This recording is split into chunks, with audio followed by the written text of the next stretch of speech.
nós vamos resolver a OAB 37. A primeira coisa que nós vamos fazer é identificar a peça. A segunda coisa, identificar a comarca. E a terceira coisa, identificar a peça e a fundamentação legal dela. Vamos lá.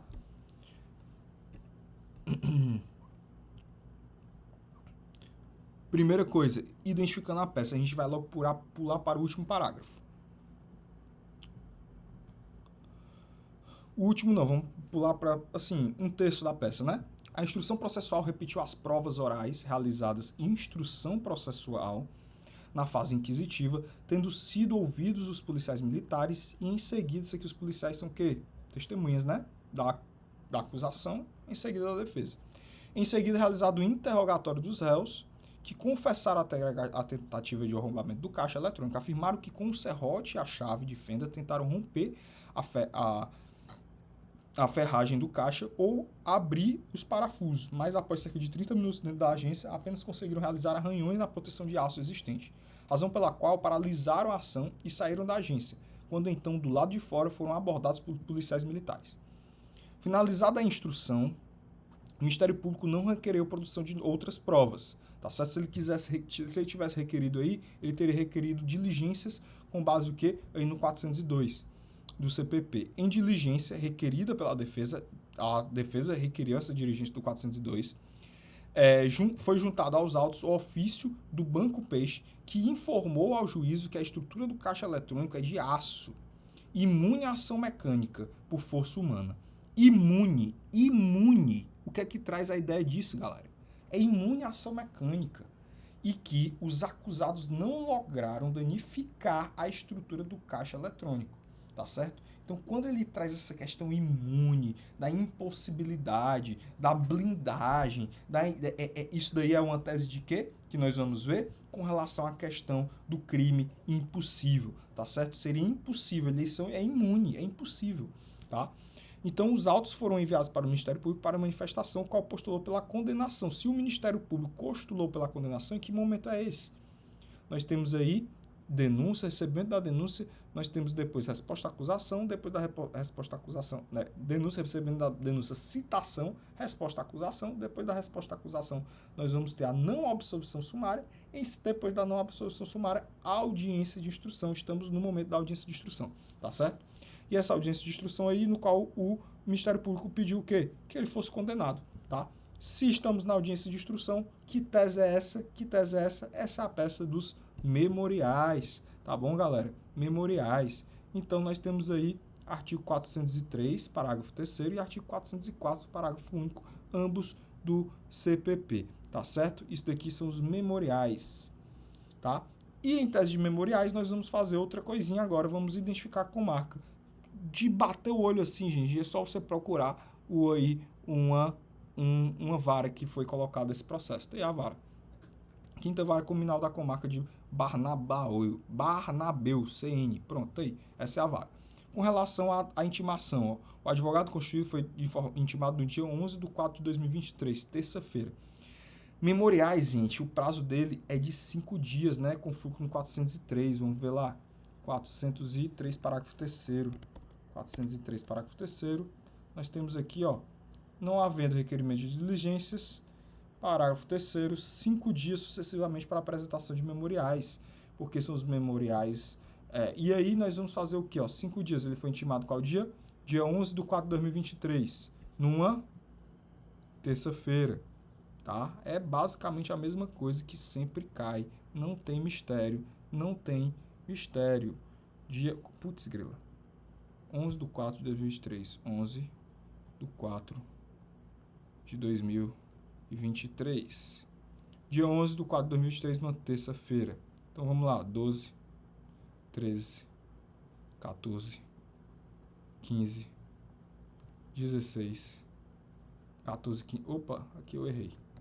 14, 15, 16, 17. Tá? Vamos lá, vamos ver. Vai começar no primeiro dia útil subsequente, no dia 12. Dia 12 vai ser uma quarta, quinta, sexta, sábado, domingo. Já sei que vai acabar na segunda-feira, dia 17. Só de olhar, porque a FGV ela não muda, é sempre a mesma coisa. Todo ano é a mesma bobagem, tá certo? cara vai intimado na segunda ou na terça para o quê? Para protocolar na segunda subsequente, tendo esse prazo aí de 5 dias. Vamos ver. Segunda-feira, esse aqui foi o dia 1, dia 2 foi dia 1, 13 dia 2, 14 dia 3, 15 dia 4, 16 dia 5. Dia 5, cara, é domingo. Domingo não é dia útil. Passa para o dia útil subsequente, dia 17, segunda-feira. Só vai errar mesmo se for muito bobo. Se for muito bobo, você erra. Dia 17 de 4 de 2023. Vamos lá, 17 de abril de 2023. Acertou aqui a data do prazo, do último dia do prazo, né? E aí, gente, essa peça de memoriais, ela tem que... Você vai ter que alegar, afastar as agravantes e apontar as atenuantes. Vamos lá agora para ver o que aconteceu aqui nessa questão fática, tá bom? Ricardo e Roberto, no dia 10 de 8 de 2020, tem que ter muita atenção para a data do delito e também para a data dos acusados, tá certo? E a data da lei que está sendo aplicada. Vamos lá. Às 19 horas foram flagrados pela Polícia Militar quando saíam da agência bancária Banco Peixe, localizado no centro de Barnabéu, estado de Campo Novo, de posse de equipamentos tipo serrote, chave de fenda e alicate. Os caras foram arrombar uma agência, um bicho eletrônico num banco com um serrote, uma chave de fenda e um alicate. Rapaz, pois tá aí. A Polícia Militar foi acionada por vigilantes da agência que remotamente, por meio de câmeras de segurança, acompanharam a ação de Ricardo e Roberto, que tentaram utilizar o serrote para... Câmeras de segurança que é um meio de prova, né? Utilizar o serrote para romper a placa de aço e assim ter acesso ao conteúdo dos caixas eletrônicos da agência, né? Após 30 minutos de tentativa, Ricardo e Roberto deixaram a agência, momento em que, já ao lado de fora, foram abordados pelos policiais militares. Com base em tais fatos, constatando com o elemento informativo produzido no inquérito apenas a oitiva dos acusados e dos policiais, Ricardo e Roberto foram denunciados com incurso nas penas do artigo, vamos lá, a gente vai ter que fazer o cara crachá aqui do crime, artigo 155, parágrafo 4º, inciso 1º e 4º, e no artigo 14, inciso 2º, ambos do CPP. Vamos lá, fazer o cara crachá. Aqui a gente já fez nossa continha. Antes do CP, né? Artigo 155. 155, parágrafo 4º, inciso 1º e 4º, e artigo 14, 155, parágrafo 4º, inciso 1º, destruição, cumprimento de obstáculo ou subtração da coisa, mediante concurso de 2 ou mais pessoas, tá certo? Foi furto aqui com 2 qualificadoras, onde a pena é de reclusão de 4 a 10 anos, né? Não é pena de detenção aí, é pena de reclusão. Sendo que o que, gente? O que acontece aqui? E o artigo 14. Artigo 14. Artigo 14. Eita, 140, não sei quanto, 140, hein? Pronto.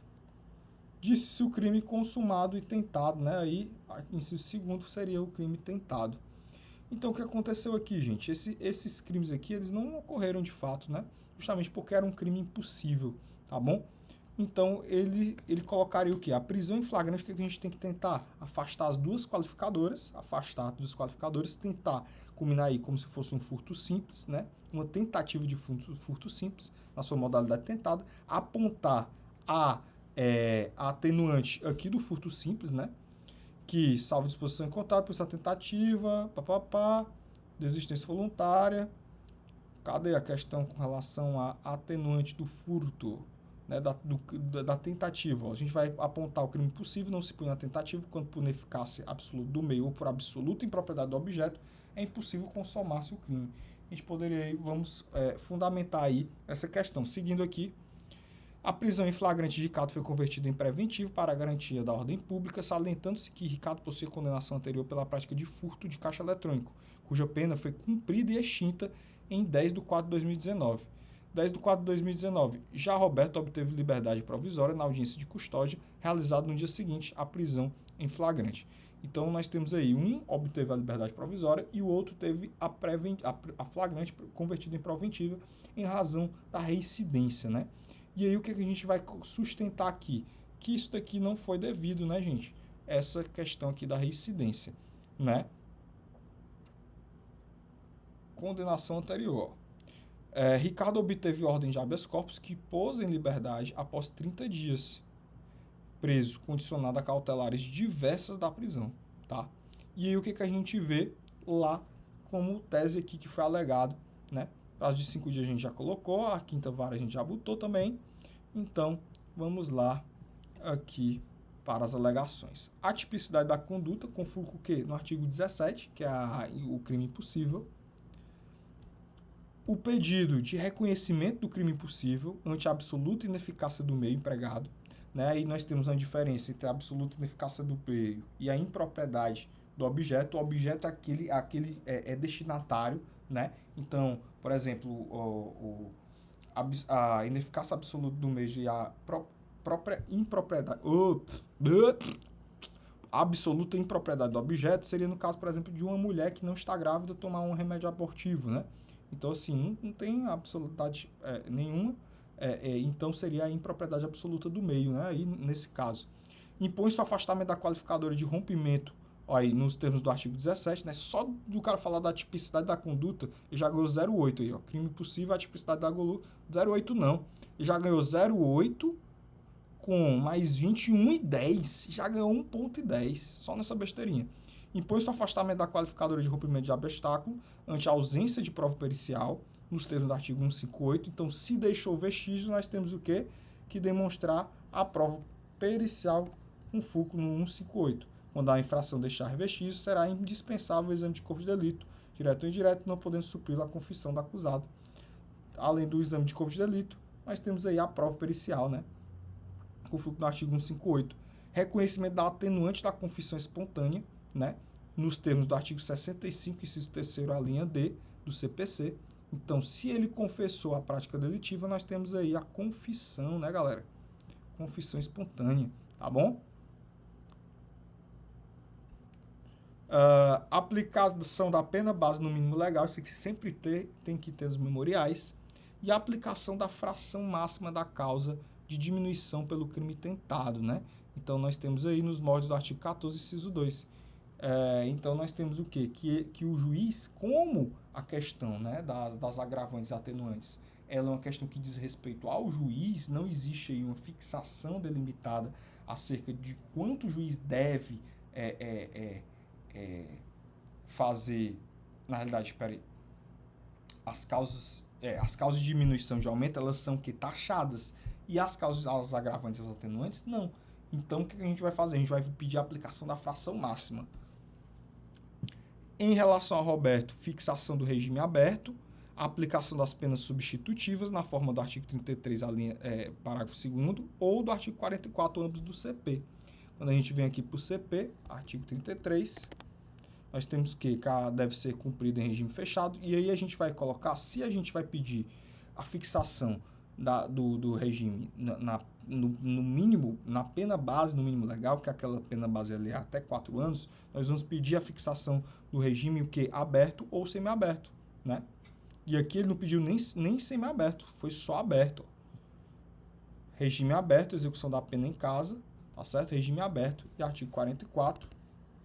As penas restritivas de direitos são autônomas e substituem as privativas de liberdade, o que? Não superior a 4 anos e o crime não for cometido com violência ou grave ameaça à pessoa, que não foi, né? Foi o quê? Foi o furto. Foi por furto do 129. 129. Lesão. Ou 15 do artigo 155. Subtrair para si ou para outro recurso ilhéu mágico. E aí a gente tem a questão das duas qualificadoras que foram empregadas, né? E aí, ó, pena de reclusão de 4 a 10 anos e multa. Então, se ele vai aplicar a pena base no mínimo legal, vai ficar em 4. Se é em 4, vamos pedir o regime aberto. Se vamos pedir o regime aberto, vamos pedir também a conversão das penas restritivas de direitos, quer dizer, da pena privativa de liberdade em restritiva de direitos. Além disso, em relação a recaudo, fixação do regime semiaberto, né? Porque aqui são dois, né? O Roberto e o Ricardo. Então, em relação a um, a gente pede uma coisa. Em relação ao outro, a gente pede outra coisa, tá? Um é o Roberto e o outro é o Ricardo. Na forma do artigo 33, parágrafo 2º, a linha B, e da súmula 269 do STJ. A súmula 269, ela coloca o quê, ó? Que é admissível a adoção do regime prisional semiaberto aos reincidentes condenados a pena igual ou inferior a 4 anos, se favorável às circunstâncias judiciais. Ou seja, embora ele seja aí, né, reincidente, o que é que nós temos? Que as circunstâncias judiciais são favoráveis. Vamos alegar isso como defesa. Nós queremos o melhor para o nosso bandidinho aí, nós queremos o melhor para o nosso assaltante de banco, né, não? E aí nós vamos pedir aí para que ele reduza o máximo a pena. Deve ser reconhecida a detração do período de prisão preventiva de 30 dias para Ricardo e 2 dias para Roberto, dos termos do artigo 387, parágrafo 2º. E, além disso, nós ainda vamos pedir a detração, né, no artigo 387, parágrafo 2º. Quando a gente chega lá, ó, vamos lá no 387. 387. Juiz, ao proferir sentença condenadora, mencionará as circunstâncias agravantes, mencionará outras circunstâncias apuradas, aplicará as penas de acordo com essa daí. O tempo de prisão provisória, de prisão administrativa ou de internação no Brasil ou no estrangeiro será computado para fins de determinação do regime inicial e da pena privativa de liberdade. Então aí nós temos aí a questão da detração, tá bom? Por último, a absolvição na forma do 386, inciso 3º, tá certo? Por quê? Porque esse daqui, vamos lá no 386. 386, inciso 3º. Não constituiu o fato infração penal. Se é um crime impossível, a tipicidade da conduta, tá certo? Não constitui uma infração penal, tá bom?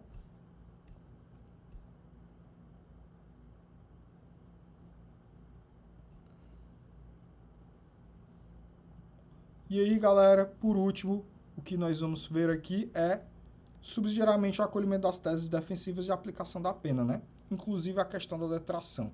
Né? Então, essa prova aqui do Abel foi bem diferente, ela inovou bastante, né? Ela trouxe aí algumas teses inovadoras que não foram cobradas em outras provas, como, por exemplo, a questão da detração dos memoriais e com relação a essa questão do crime impossível em si, tá bom? Então, é isso daí. Valeu!